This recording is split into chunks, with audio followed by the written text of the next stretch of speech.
Hello, good morning. Today we are going to see the experiment of the action of salivary amylase, which is an enzyme which digests the carbohydrate.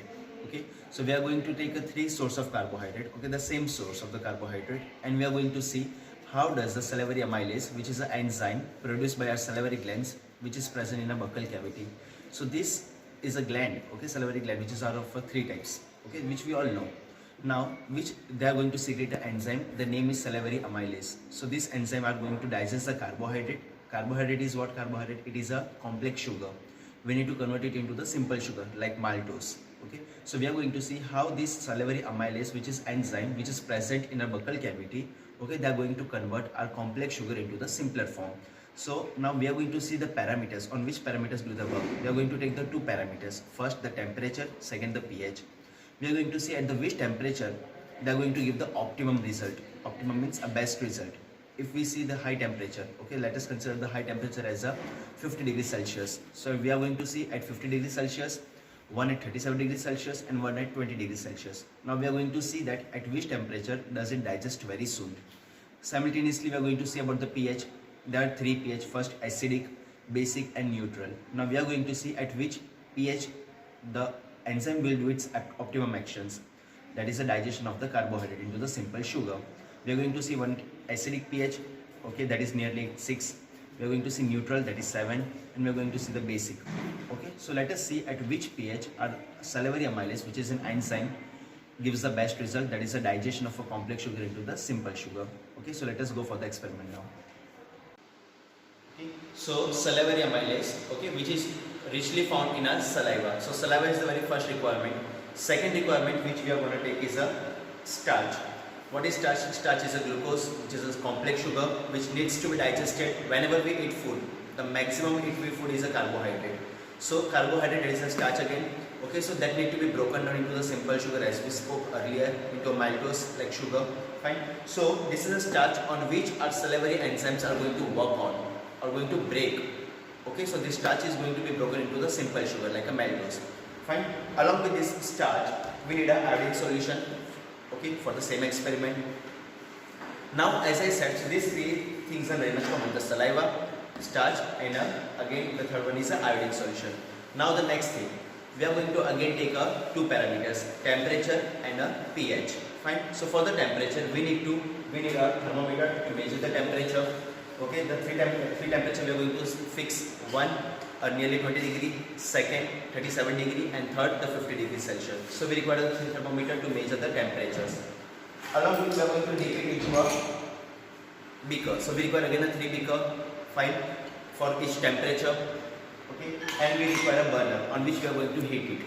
Fine. So this is the first setup. Now second setup, again we require one more thing adding to it is a pH. Okay, so that we require a pH buffer. So this is a pH buffer 4 to make it acidic. This is pH buffer 7 to make it neutral, and this is pH buffer 9 to make it basic. Now we are going to see at which pH and which temperature does the salivary amylase does a very best function or gives a optimum result in breaking down of a starch. Okay, so we have a starch also. Now again we have one more thing with us, that is this is a dropper. With the help of this dropper, we are going to take all the solutions and we are going to drop it into the test tube.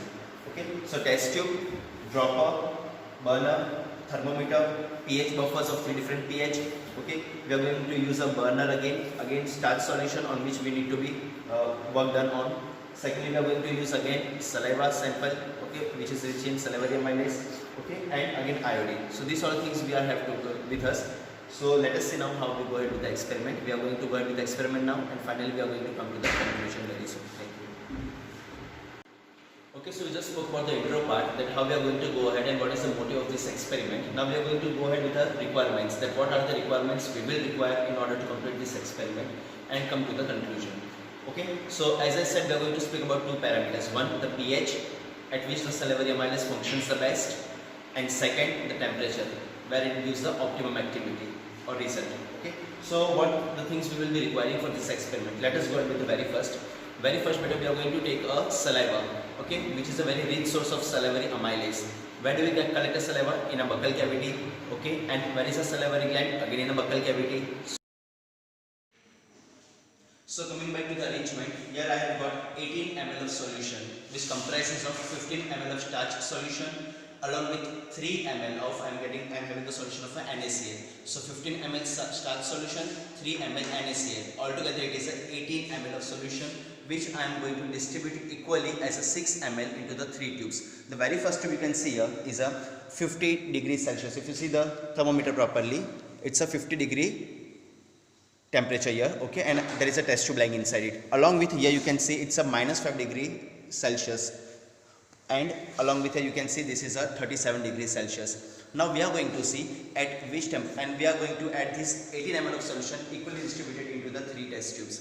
So very first I am going to add 6 ml here, which is a 50 degrees Celsius, 6 ml here, which is -5 degrees Celsius, and 6 ml lastly here, that is a 37 degrees Celsius, and we are going to see how it is going to work. Followed by, after this solution, we are going to again take a solution of a saliva. Okay, 1 ml saliva we are going to add up into the previously kept tubes. So 6 ml plus 1, 7 ml. So 1 ml of saliva here at 50 degrees Celsius, again -5 degrees Celsius and 37 degrees Celsius, and we will let it digest. Let the saliva digest the starch solution for 2 minutes. Then after 2 minutes, we are going to take 1 ml of each solution and we are going to add into the tubes. This is an iodine tube, okay, which you can see orange color somewhat. Now it is going to change the colorless. It will become a colorless after addition of the solution of a starch, but only if the starch is digested by the salivary amylase, unless it's not going to change its color. So after 2 minutes, we are going to add it all the time. Like first 2 minutes I am going to add here, second tube and third tube respectively. Then after 2 minutes, if the color doesn't changes, then I'm going to add it again from all the 3 tubes into these 3 tubes again, and the things will roll out unless it becomes a colorless. Let us see which degrees temperature solution makes it a colorless.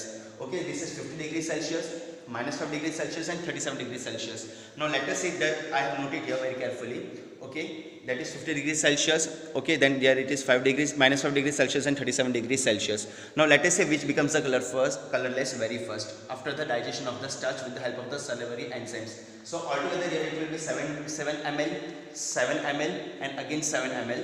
Then we are going to take 1 ml each. Let us see how soon it gets digested.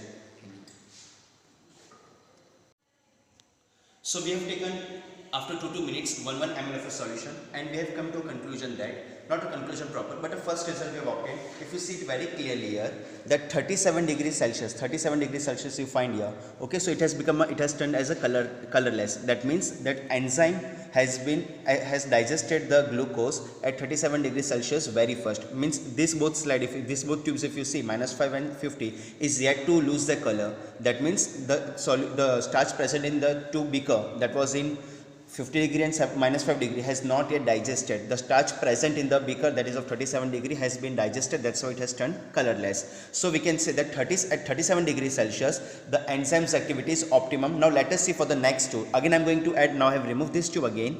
Okay, I have kept it here. Now there is a competition between the -5 degree and 50 degree. Now let us see who loses the color very first, so that the enzyme can digest a starch at which temperature, -5 or 50 degree. Let us go ahead with the next part. So that will help us to understand that at which temperature does it performs best.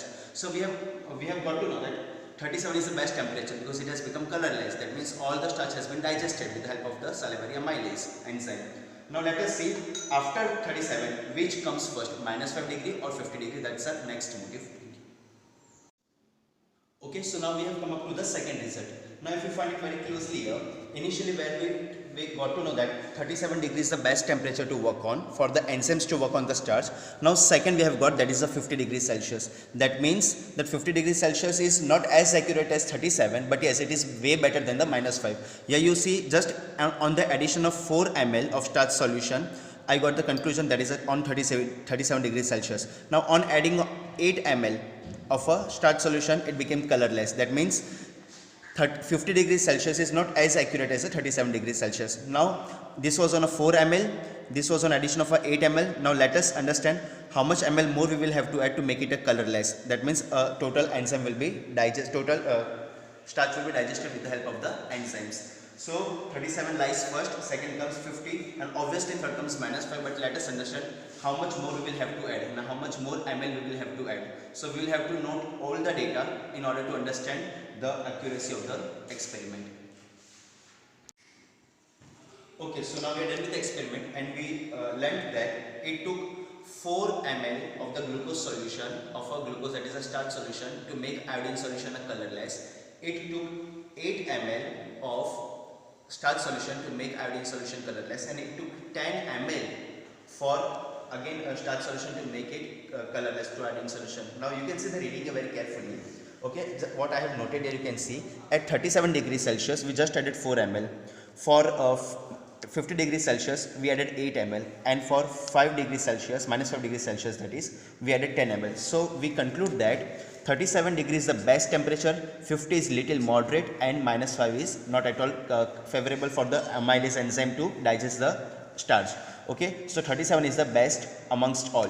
So what happens at the 50 degrees Celsius? At 50 degrees Celsius the amylase enzyme gets denatured, dies off, and they gets denatured, whereas at minus 5 degrees Celsius they becomes deactivated. So if we want a very speed and very active, it is a 37 degrees Celsius which gives us the best results. So we can understand that our body temperature is 37 degrees Celsius. Henceforth the enzyme salivary amylase functions best at a body temperature, that is 37, not at 50 degrees Celsius nor at minus 5 degrees Celsius. So 37 degrees Celsius is the best amongst all the 3 temperature. Now in the second phase of the experiment we are going to come to the point where we will be studying about the second parameter, that is the pH.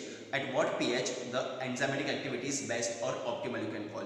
Okay, so we are done with the temperature. We have concluded that minus 5 degree, 50 degree or 37 degree. The best is 37 degree amongst all 3 of those. Okay, so now let us go to the second half of the experiment, or you can call the second parameter, where we are going to see the enzymatic activity of the salivary amylase on the starch. Thank you. Okay, so now we saw the parameter of a temperature and we concluded that at 37 degrees Celsius the enzyme salivary amylase gives the best performance, that is the optimal function. Okay, now we are going to come to the second parameter at pH. The pH stands for potential of hydrogen. Okay, that we all know, which is very common again. Now, okay, so we are going to go on with the same experiment with the same series, just a very little difference we are going to see here. Now again, as you see, this is a solution which is of a starch 15 ml and NaCl 3 ml as a previous solution only. Okay, so this is a total 18 ml of solution comprising of starch 15 ml and 3 ml of NaCl. Now this 18 ml of solution I am going to add in these 3 test tubes, which is A, B and C. Now I am going to add 6 ml in each. Okay, so 18 divided by 6 is equal to 3, so 3 test tube. Okay, after starch solution I am going to add, this is a saliva. Okay, this is a saliva, fine. Now if you see, this is a saliva, this is a rich in enzyme, okay, salivary amylase enzyme. Now I am going to add 1 ml in each tubes, 1 1 1, so it will become 7 ml 7 ml 7 ml. Okay, and again I am going to fix it at 37 degree temperature. Why I am going to fix it at 37? Because we spoke it earlier. At 37 degrees Celsius the enzymes performs best, okay, on starch. Now I have fixed this thermometer because I am going to fix it. I am going to fix it at a 37 degrees temperature once I ignite the burner. Okay.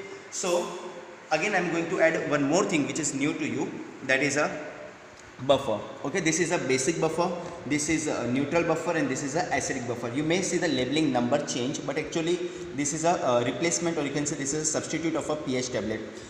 The first one is 9 pH. This is actually a 5 pH, and this is a 6.8 pH we have taken. It is a substitute of a pH tablets. Okay, so we can add this 1 ml in each tube. So if I say that I am going to add the 9. Okay, this is a 9 pH. I am going to add in a tube A, 6.8 in tube B, and 5 pH in a tube C. So accordingly I have noted here. If you see very clearly, this is again an iodine solution. All three tubes are the iodine.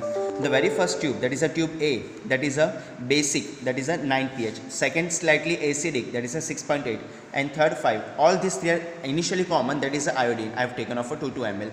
Now I am going to add after 2 minutes and see who loses its color first, which becomes the colorless first. Now if you see, all have got an orange color. Now after some time, after the addition of this solution, 1 ml after every 2 minutes, it is going to loses its color. Now let us see which of these loses its color very first. Okay, that is a pH 9, 6.8 or 5. That we are going to see as we have done previously. Okay, so we are going to go ahead with the experiment now. Okay, now we have come to the first result. Okay, so we have encountered that at pH 6.8. Okay, if you see the pH, that is a 6.8, it has lost its color at 4 minutes. Okay, so here I am with a marker, I am going to write it as a 4 minute. Fine. So here I will going to note it as a 4 minute. After 4 minutes, 6.8 pH has lost its color. You can see a time. This is a nature. This is a basic nature of the solution is basic. Okay, this is acidic and this is slightly acidic. Okay, so this is slightly acidic and slightly acidic, that is pH 6.8 has lost its color within a first 4 minutes, and but the rest two tubes, that is a pH 9 and pH 5, has yet not lost it. So we are going to carry the experiment further to rectify that who loses the color first, that is a pH 9 or pH 5. But 6.8 has already lost, that is an indication that enzyme functions best at the 6.8 pH. That is our body, again we can say our body pH 6.4, 6.8 nearly, slightly acidic. So now at 6.8 pH, that is you can say environment of our mouth, 6.8 pH, that is slightly acidic, the enzymes functions optimal. Now let us see among 9 and 5 which comes first for losing its color, and understanding that at which pH the enzymes digest the starch very soon after 6.8 pH. So now we have completed the experiment, okay, and we have finally came to the result. Now if you see the result, after 14 minutes, means the very first time we saw that after 4 minutes our solution which a pH 6.8 has lost its color. That means an enzyme takes 4 minutes, okay, take 4 minutes to digest starch at 6.8 pH. It takes 14 minutes at 9 pH, and again it takes 14 minutes at 5 pH. So we can conclude that 6.8 pH is the best pH where our enzymes get digested soon, comparatively to 9 pH and 5 pH. So 6.8 is the optimal pH of our body, of our buccal cavity, where the enzyme digests the starch. But 9 and 5 is not so much reliable, or you can say not so much good as compared to the 6.8. So this is the best pH at which the enzyme digests the starch. So now, concluding all the experiment, first of all make sure that you add all the solutions along with the help of this dropper. Okay, we are going to use dropper all the time. All the new droppers we are going to use while adding up the solutions in the iodine tubes. Okay, so coming to the conclusion, that so with this experiment we conclude that at what temperature and what pH our enzyme gives the best activity, okay, to digest the glucose solution, you can say starch solution, to break it from the complex to the simpler. Okay, so we have concluded that comparative to the with respect to temperature I am speaking. Okay, so at 37 degrees Celsius the enzymes functions best in digestion of the glucose, or digestion of the starch into the simple sugar, as compared to the 50 degrees Celsius or -5. So the 37 is the optimal temperature for the optimum result. Secondly, coming to the pH, 6.8 pH is the best pH amongst all, as compared to the 9 pH which is very basic, or 5 pH which is very acidic. So 6.8 which is slightly acidic is the best pH comparatively for the digestion of the starch into the simple sugar. So we conclude finally with the final two statement. 37 is the best degree for the function of a salivary amylase on starch, and 6.8 is the best pH for the digestion of the starch into the simple sugar. That's it. So with this we end up with the experiment. Thank you.